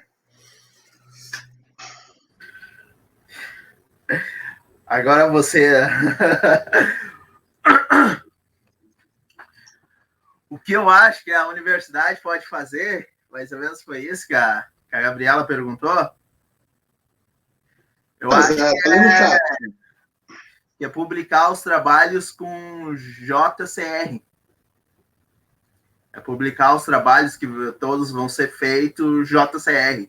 Quando eu fui preparar o material, eu dei uma pesquisada e eu vi que muita coisa é publicada meio que... publicada assim, em periódicos que não tem JCR. E só para quem sabe, os periódicos que têm JCR têm mais impacto. Então, você chega mais do mundo. você aclama mais. Não sei se eu estou errado, se eu estou equivocado, porque eu peguei no último ano nos últimos anos da graduação, eu trabalhei com um professor que tinha muito essa visão, e agora no mestrado trabalhei com outro professor e, quer dizer, trabalhei e justamente esses dois professores saíram entre os dois mais influentes, na lista dos 2% mais influentes do mundo. Então, esses trabalhos que são publicados em periódicos que tem esse JCR, eles têm mais impacto no contexto do mundo e do Brasil, principalmente do Brasil. E aí tu acaba espalhando um conhecimento ou um acontecimento, ou um estudo, ou uma crítica pro resto do Brasil inteiro, que na hora, a primeira coisa que tu vai pesquisar, para te escrever o próximo trabalho, tu vai pesquisar nesses periódicos de maior impacto, e aí tu já acaba achando, e aí tem um alcance, e isso é capaz de repercutir em políticas mais cisivas, assim. Eu não sei se eu estou certo ou estou errado, mas é uma coisa assim que eu penso, que eu acabei notando, assim. Rumi, tu estás aí, gostaríamos que tu desse uma palavrinha para nós. Então, não tenho nem palavras aí, porque é muita emoção realmente ver aí. Primeiro te ver, né, Paulo Braque? Eu acho que tu tá aí falando de todo, mas enfim, né, de todo esse processo aí, reconhecidamente, né, quem passou pelo GVC aí, não pode negar aí o legado do Braque, né, gente? Não tem como, enfim, né, não colocar isso. Assim como do Bruno, e, enfim, são gerações, né? Então, esse é um primeiro ponto. Em relação a essa questão do número, né, o dado que o Bira coloca é isso, são dados obtidos aí pelo INCRA e cadastrados na Fundação Palmares. Só que, como diz o Lucas, né, na verdade a gente tem, fora isso, né, uma série de comunidades que estão se reconhecendo, que estão nesse processo aí, que ainda não estão cadastrados, ou nem sei se vão querer se cadastrar, né? Então, esse número que o Cauê coloca, que a gente está tentando trazer, né, e a gente já faz um apelo para todo mundo, vocês conhecerem aí comunidades que estão nessa condição, né? A gente está fazendo um grande, acho que um grande grupo aí de pessoas que estão de uma forma, né, quase voluntária, integrando essa ação de extensão, né, e o Bira também está junto aí, está todo o CODENE, Comitê dos Povos e Comunidades Tradicionais, para a gente mapear isso, um mapeamento primeiro interno, né, para a gente pensar também na importância desse mapeamento, e nesse momento esse mapeamento é sobretudo para visualizar sobreposição a áreas atingidas pela mineração, pela mega mineração. Tá, que acho que isso é urgente, assim, sabe? Muitas áreas tradicionais aí vão ser ou estão já na mira da mineração aí, né? Já estão em processo de prospecção. Então, a ideia é sobrepor esses mapas para visualizar isso. Tá? E a última questão, que é em função aí do que o Guilherme colocou, né, da contribuição aí que a universidade pode ver, esse é um caminho, né, enfim, né, por entrar nessa perspectiva do produtivismo e mostrar, né, dentro das regras do jogo, né, mostrar trabalho, né, mas não é o único, eu acho que tem outras vias, né, de construir trabalhos. A própria ideia dessas revistas aí, né, as revistas mais conceituadas, elas têm um corte, né, um ponto de corte e até, assim, sobretudo, um recorte temático que muitas vezes trabalhos na perspectiva como essa aqui não entram, assim, né? Então, é isso, acho que está correto, é uma forma. Sim, né? Mostrar ali a lista dos 10 mais trabalhos com áreas quilombolas. É uma via. Né? Mas defendo isso. Acho que tem outras vias que mostram, inclusive, e valorizam, talvez, revistas menores, que têm essa perspectiva de vozes outras, que nunca vão entrar nesses índices aí top, né, dentro dessa perspectiva. Então, mas são estratégias. Acho que era isso e, bom, prazerem. Nossa, quando eu via o cartaz aí, né, desse pessoal, gente, disse, olha, nem poderia deixar de estar aqui, tá? Parabéns ali pela iniciativa.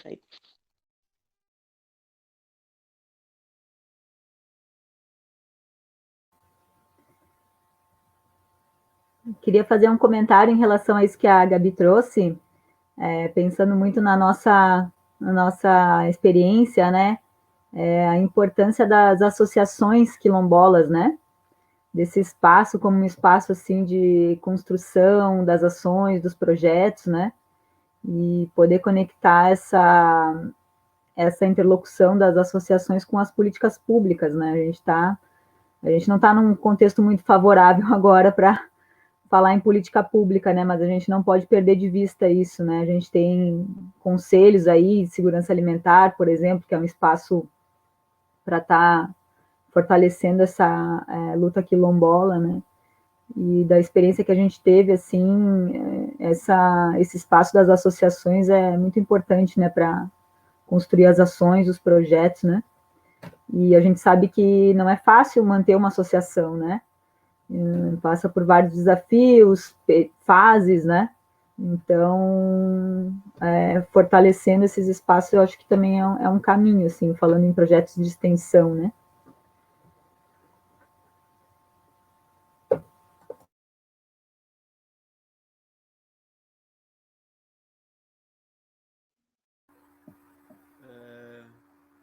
Eu acho que eu vou comentar um negocinho aqui que eu acho que é interessante de falar. Boa noite a todos. Estão me escutando? Primeiro eu queria dar boa noite a todo mundo e dizer que é muito bom rever vocês, cara. Rever a Lana, o Vini, o Nascimento, a galera que a gente conviveu junto aí lá no Quilombo, Mutada, a Rumi, o Paulo Braque. Parece que não conheci, mas é muito bom só de ver que vocês estão bem aí, tão saudável. Já é uma coisa muito boa. E que essa é a ferramenta, né, que a gente está usando para conseguir dar sequência aos trabalhos e fazer as coisas funcionarem. Porque, cara, eu vejo que, na verdade, quando a gente fala em academia, às vezes, nessas situações, pelo menos quando eu tive a oportunidade de trabalhar ali no Quilombo do Limoeiro e tal, teve na cadeira de mecanização, por exemplo, quando a gente apresentou a situação ali, a gente fez o projeto de mecanização lá, o Tado estava junto, e, cara, os professores ficaram de cara com nós, por causa que a gente foi numa comunidade quilombola fazer o projeto de mecanização, onde tinha pouca mecanização. Então, não era. Os professores não queriam saber daquela situação, eles queriam só das grandes, grandes produtores, estava com a mecanização lá em cima. Então, um jeito de mostrar até para os próprios professores, né? Porque tu vê como tem diferença dentro da mesma universidade. Nós estamos com os professores aqui falando com nós e alguns professores negando. Foi na casca, né? Foi na casca. E alguns professores negando a própria existência da questão, assim, né? Querendo negar mesmo. Então, só de estar acontecendo isso já é uma coisa muito boa. Eu quero parabenizar todos aí. Eu cheguei na metade, acabei me perdendo um pouco na hora. Mas show de bola, parabéns aí, Mutada. Muito bom te ver também, cara. E é isso aí, show de bola. Obrigadão aí, vamos tocando. Beleza, obrigado. Eu tinha caído, agora voltei. Essas coisas acontecem. Quem mais teria perguntas? Ainda temos uns minutos. Eu venho, então eu vou falar um pouco aqui uma coisa. Eu sou muito xereta, né? Eu estava andando lá para o lado de Santa Vitória do Palmar, encontrei muito araçá, milhões e milhões de araçá na beira da estrada. Eu vejo que é uma planta que está no litoral, está vindo, tá vendo um povoamento natural de araçás. E eu não sei, porque eu acho que é uma das plantas com maior potencial nativas, frutíferas, né? Eu até não sei se o pessoal está visualizando. E encontrei goiaba serrana também na planície litorânea. Populações com goiaba serrana eu juntei centenas de frutos, nenhum bichado.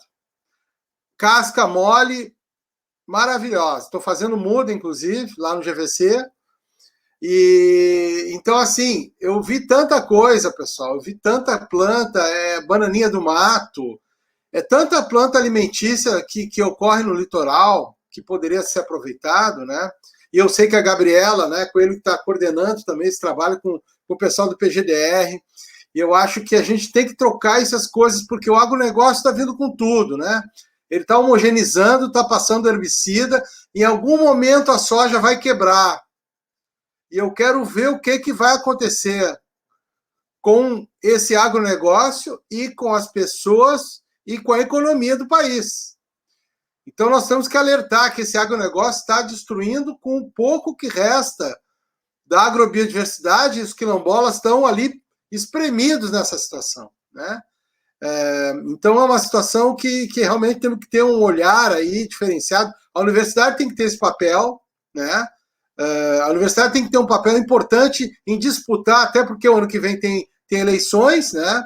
Disputar projetos, um projeto de país que valorize os povos indígenas, comunidades tradicionais, quilombolas, enfim, que tem várias leis, né?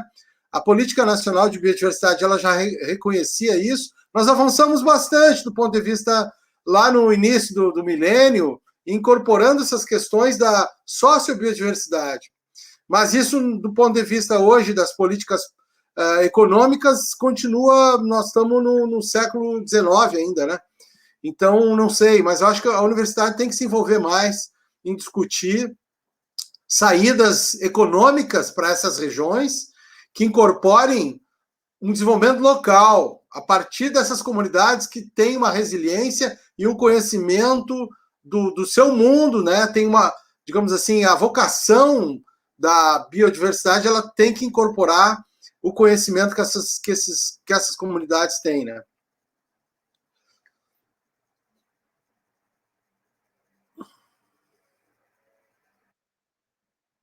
Quem é que segue o baile?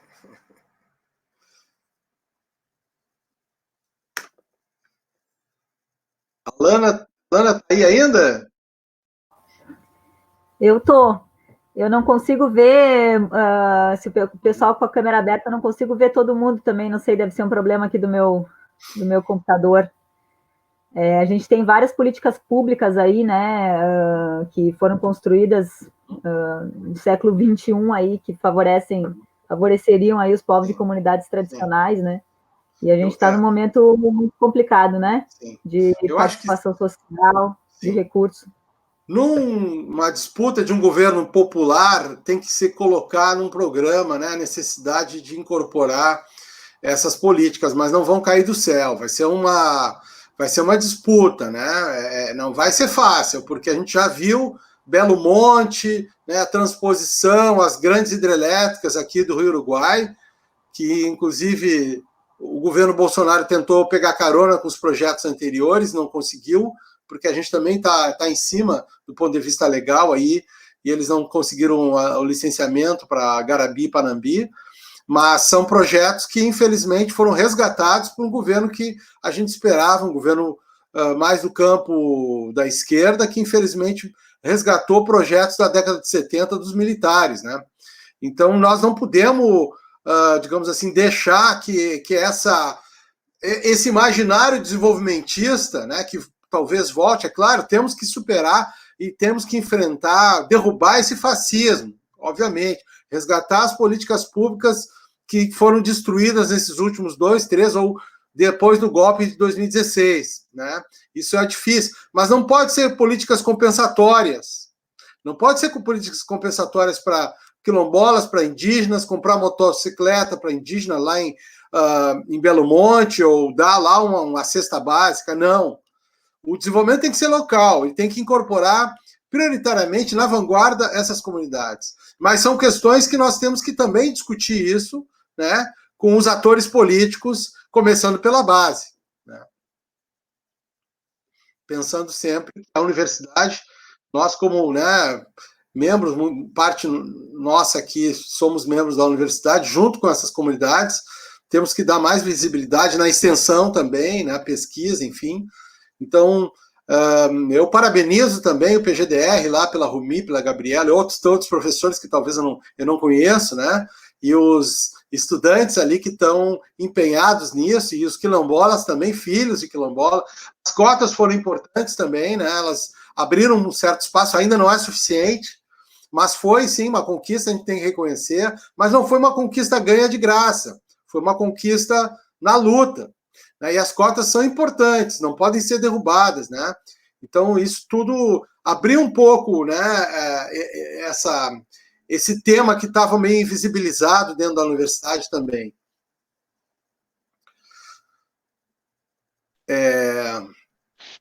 Só comentar, acho que Sim. isso, acho que depois de um certo tempo a gente convive com essas idas e vindas, né, desses governos mais à direita, mais à esquerda, né, mas esse momento enfim, né, é um cenário apocalíptico lá que a gente viu lá na década de 80, assim, né. Isso, essa semana, por parte da Associação Brasileira de Antropologia, eu estou envolvida ali num comitê que a gente organizou uma série de eventos, né, e um desses eventos nós discutimos a questão da lei do licenciamento, né, gente? É impressionante. Autolicenciamento, gente, onde é que já se viu isso? Autolicenciamento.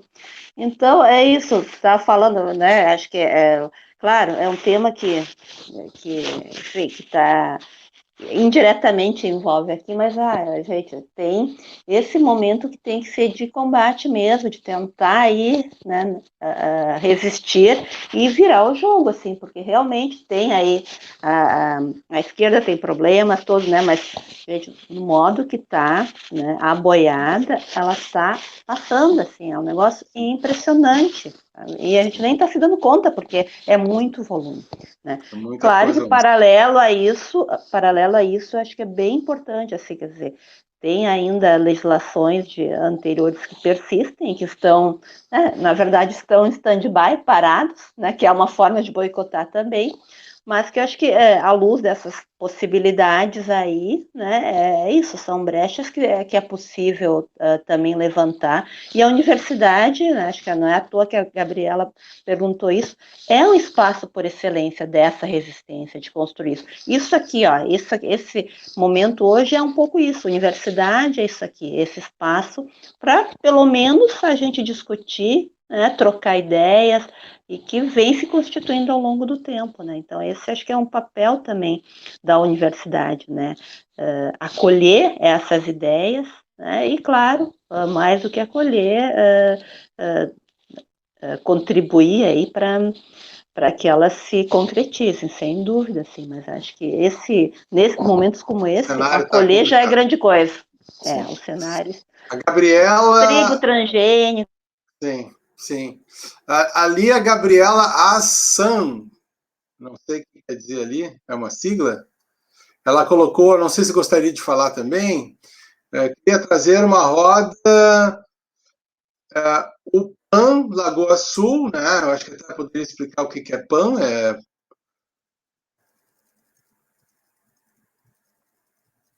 que envolve a planície costeira. Gabriela, poderia falar, não?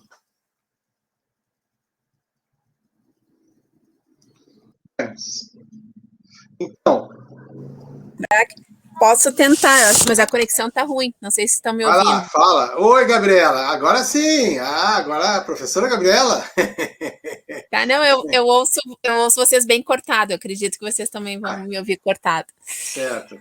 Então, o PAN Lagoas do Sul faz parte dessa política de planos de ação nacional para espécies ameaçadas de extinção, e que é uma política que responde aí às metas de Aichi, então tem, digamos assim, tem um olhar, né, digamos, do Ministério do Meio Ambiente para que isso venha acontecendo. E o PAN Lagoas do Sul, ele tem uma centralidade nessa região que eu coloquei ali, toda a planície costeira, e aí acho que é muito importante, Braque, pontuar esses locais onde tu encontraste essas populações dessas espécies nativas, mas assim, ele tem um enfoque territorial, e ao ter um enfoque territorial, ele está considerando que os conhecimentos tradicionais contribuem para a conservação da biodiversidade. Então, isso é um grande ganho aí, né, nessas disputas das pautas ambientais, e tem representação tanto dos Guarani quanto dos quilombolas, e valeria aí um esforço de articulação maior para que essa política respalde, né, esses processos que essas comunidades vêm fazendo. Então, também faz parte da universidade essas costuras, essa visibilidade, né, colocar essas questões aí em foco.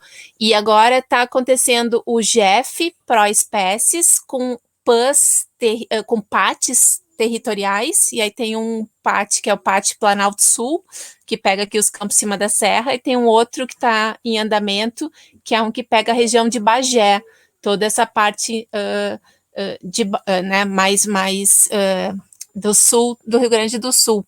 E esse é digamos, um programa hoje que tem recursos para ações, né? Então, também é importante que essas articulações entrem nesses espaços, né, e ocupem e sejam valorizados a partir disso, né? Então, só para chamar a atenção dessa política ainda existente. É importante ver que nem tudo está perdido, né? Ao contrário, tem alguns aspectos, né? Pessoal, então, nós já estamos nas quase 20 horas, eu acho que daria mais uma perguntinha, alguém que gostaria de falar ainda?